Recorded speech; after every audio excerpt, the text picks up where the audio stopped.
Hello, good evening and welcome to News at 10 on TV3 and 3FM 92.7. Let's start with a summary of the day's major news highlights.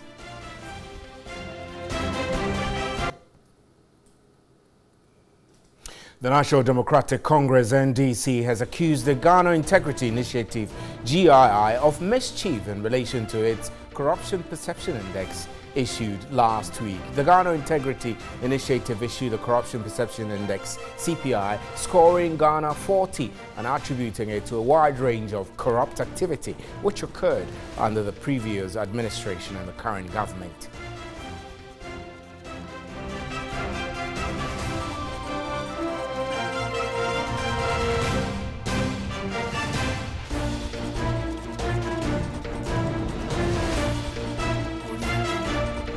An Afrobarometer survey on local government indicates almost 7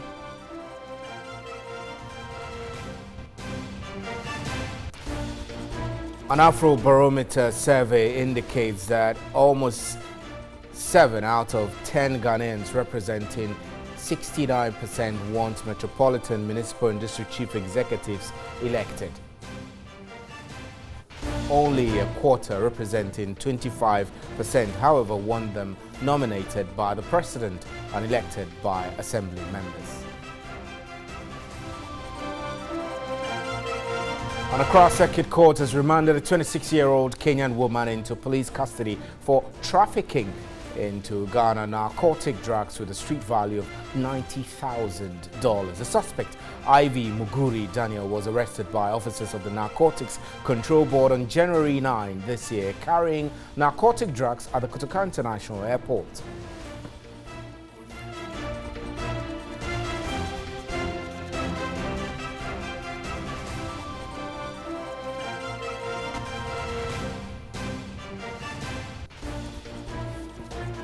The Minister of Aviation, Cecilia Dapar, says the crew of Starball plane, which had a crash on November 25 last year at the Kotoka International Airport, failed to follow correct procedures.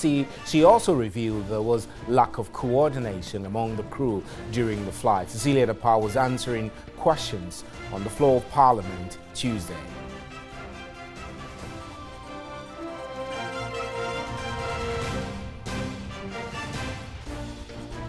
Those are our major news highlights. Remember, you can hear us live on 3FM 92.7 and we're streaming live on Facebook and on 3news.com. Up next is the big one.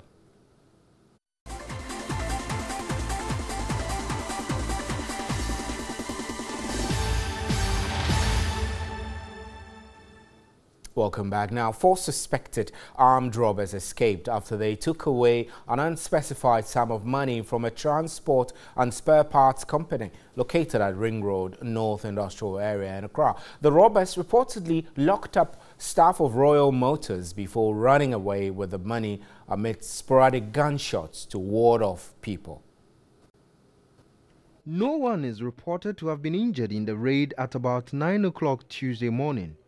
They also reportedly took with them a CCTV system they suspected could expose them. In their haste to escape with their loot, the robbers ran their getaway saloon car into another car, causing the tires of their car to burst.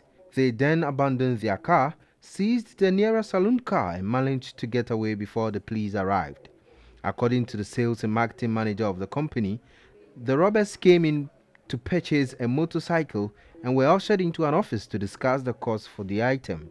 In the course of the discussions, the robbers flipped a gun and began firing. We heard a gunshot, a warning shot at the security gate. Then my secretary just ran to me, calling my name, screaming my name, Baba Lassan, I'm robbers. So I got up from my office. Then they pointed the gun at me. That's your life or the money. All of us, then I drew him down, then we all enter under the table. Open the drawer, carry his money, shouting, where is the money here and there, before they went to the cashier's room and carry the whole amount of sales that we had on our drawers. Currently, the company has temporarily halted business activities. Meanwhile, the police says it has begun investigations into the case after impounding 3 out of the 4 vehicles used by the robbers. Our reporter, Akosia Sono, spoke to the Accra Regional Public Relations Officer, ASP Ifiatenge. The Accra Regional Public Relations Officer, Ifia Tenge, said the police will do all within their means to arrest the criminals and bring them to book. We have thoroughly begun investigations into the matter, and people who matter that we interrogate to be able to get to the bottom of it, we are doing so. We would continue to ask the general public to still have that assurance as we are working around the clock to be able to arrest the perpetrators in this crime. She requested the public to offer information to assist the police in apprehending the criminals. We also sought to find out how the police provides protection for whistleblowers. If you give it to the right person who must work on that information professionally or per our standards, I don't think that information should go out. Over 20 forest bureaux in Accra and Tama in the Greater Accra region have also been attacked by armed robbers within 2 months. And 2 persons have also been arrested in connection with the Monday morning robbery at the North Industrial Area and are assisting with police investigations. A release signed by the Director General Police Public Affairs Directorate, ACP David Senanu-Eklu, indicated that 9 persons have also been arrested in connection with the Forex Bureau and mobile money transfer robberies in Accra. ACP David Eklu said the police is taking notice of the public anxiety over robberies around the capital over the last 10 days. He said the police are the heels of these robbers while deploying men and resources to protect lives and property. ACP Eklu said negotiations are also underway to get the Bank of Ghana and the mobile money operators to identify better ways of enhancing the security of their businesses. David Eklu added that patrols have also been intensified in areas identified as robbery prone.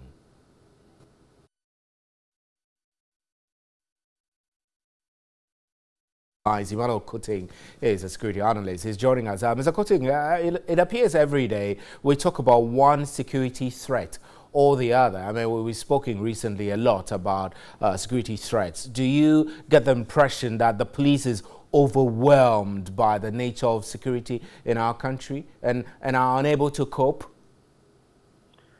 Thank you for having me, and good evening to your listeners.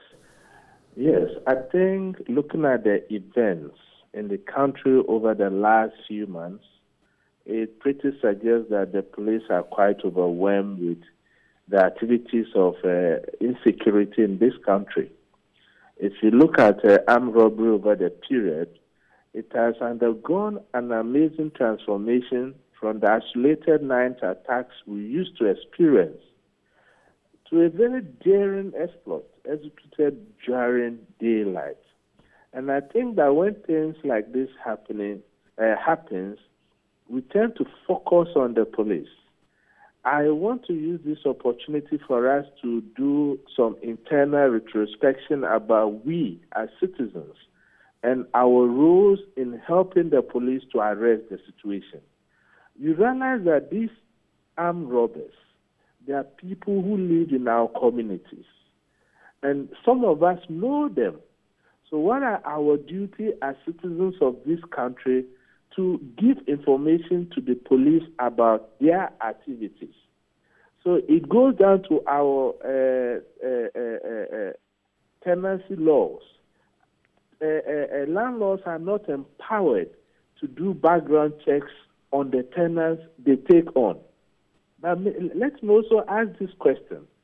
If you even want to do background checks, what data are you going to do such background checks against? You don't have any credible existing data. And that is the core of the problem. Until we are able to pin crime by being able to get forensic evidence on the crime scene and can pinpoint such armed robbers and bring them to prosecution, there will not be incentive on their part not to do what they are doing. So Mr. Kotin, what do you reckon? Yeah. I also feel that it is high time the leadership of the chain of command of our police service hairs begins to roll. And I am not going to mince words on this one at all. You see, the Director General of Operations, this issue falls squarely on his head. We have not utilized intelligence. We have not utilized informants. That is why these things are happening the way we are seeing them. And nevertheless, Stephen, you remember last year, I'm sure it was you who interviewed me and I spoke about the proliferation of private security companies in this country. Who regulates them? And most of these private security personnel, they are informants. So if you look at the statistics over the period, Stephen, the proliferation of these security companies have gone so high, but it does not correlate with the reduction of crime in the country. So it means that something is wrong, and it's high time the Ministry of Interior take pragmatic steps to make sure that every private security personnel is first licensed by the Interior Ministry before they can be engaged by the security companies. I know that is a big deal for me to ask you what you think the police should start or the security agency should start doing item by item. You've raised quite a number of issues which are important also, but let's look at the mode of operation for these criminals. It's become, like you said, daylight robbery. They're emboldening. What do you think is responsible for this? And then what are the step-by-step measures you feel the security agencies should take to first clamp down on these robberies and then perhaps later think about restoring public confidence in the security services? You see, the ECOWAS protocols have not helped, particularly Ghana. So this is an we realize we have a lot of citizens from other ECOWAS countries entering Ghana, even with an ID card. So you have criminals seeping into the country and collaborating with the local ones and even training them. I think that is the core of the problem. If you look at the Rainbow Star robbery we are experiencing lately, it is so alien to Ghanaians. It is a foreign collaboration, and I think our borders needs to be strengthened. And one way of doing that is, at least, if ECOWAS can review its protocol and make it mandatory such that anybody who is moving from one country to another should go by means of a passport and not an ID card. You go through the Lomé-Togo border, anybody can use any form of ID card and cross and come in and use a different ID card and go out. How do you check such balances? I think that is the core of the problem, Stephen. Right. So now what about public confidence? It does appear we're all living in fear now. Those who operate businesses, Forex Bureau operators, even simple market women, we're all concerned. I mean, for those of us who do this kind of job, we get home late and all of that. There are security concerns for our lives too. We don't feel safe. What do we need to do? I think we as citizens, we are not playing our individual part to help the police. That is why we are where we are today. And I've always said this. Crime has not got political color. These criminals live within our ranks. What prevents us from at least tipping off the police about their activities? Because we feel that the governance system in some way is not benefiting me. Why should I bother? When you feel that it's not your problem, it becomes everybody else's problem. And that is what we have today. Stephen, we can have 100,000 policemen and women on our streets. As long as the general public refuses to collaborate with them, then you will still have these kind of challenges. So it is incumbent on us as citizens to start playing our role as patriotic citizens for that matter. Right, Mr. Kotin, thank you extremely. Emmanuel Kotin is a security analyst, executive director of the African Center for Security and Counterterrorism. And I'm Stephen Nt. This is still News at 10. We'll be right back. Please stay.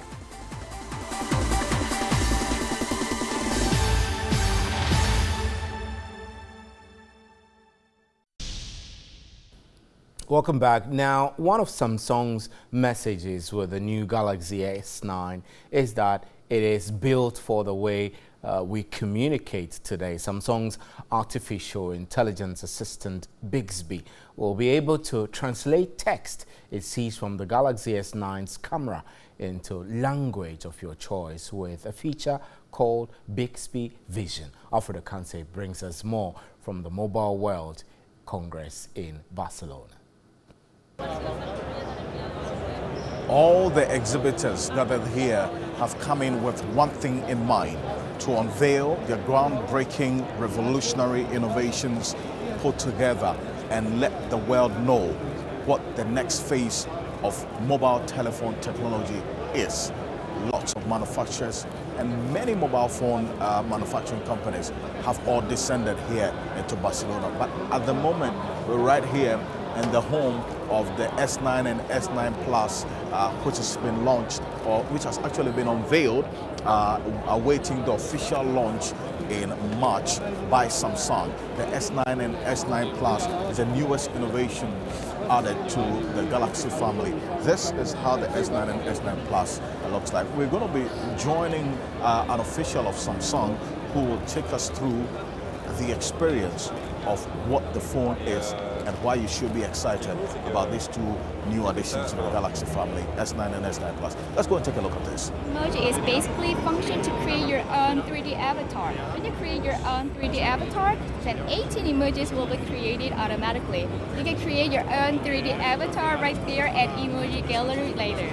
And also this S9 can have this dual speaker right here and right here. So you all know that Samsung collaborated with ACCRA lately, so you can enjoy full sound effect offered by ACCRA with ACCRA tuning technologies. Lots of people walking in to have hands-on experience of the two Galaxy phones, S9 and S9 Plus, that was unveiled by Samsung at the Unpacked event a couple of days ago.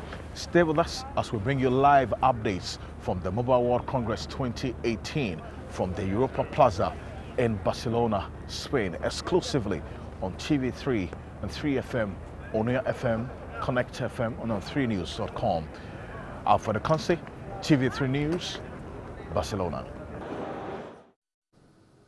And Ghana is collaborating with the World Cocoa Foundation and chocolate manufacturing companies to blacklist cocoa producing areas where production is done in forest reserves. This was made known at a stakeholders workshop on the draft implementation plan in Accra with the aim of preserving the country's forest and increase cocoa production. If you plant cocoa in a national park, if you plant cocoa in a forest reserve, what the chocolate producing companies of the world have signed up to in this initiative is that beginning January 2018, they will no longer buy cocoa from such areas. If you know that your cocoa is coming from a forest reserve, they will not buy it. After signing of the Joint Framework of Action in Bonn, Germany, in November last year, Ghana has worked with other partners and experts in the drafting of a national implementation plan. The framework is structured around forests and restoration, sustainable production and farmers' livelihood and community engagement and social inclusion.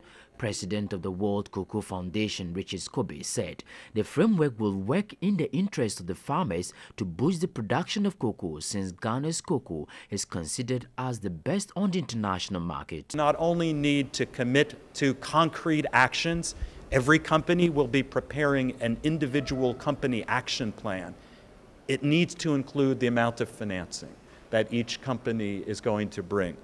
The Deputy Minister of Lands and Natural Resources, Benito Wusubiu, said apart from the Cocoa and Forest Initiative, government is making other commitments in addressing deforestation and forest degradation. We are getting them involved to the extent that they as a community also see the role that they can play in the protection of the forest.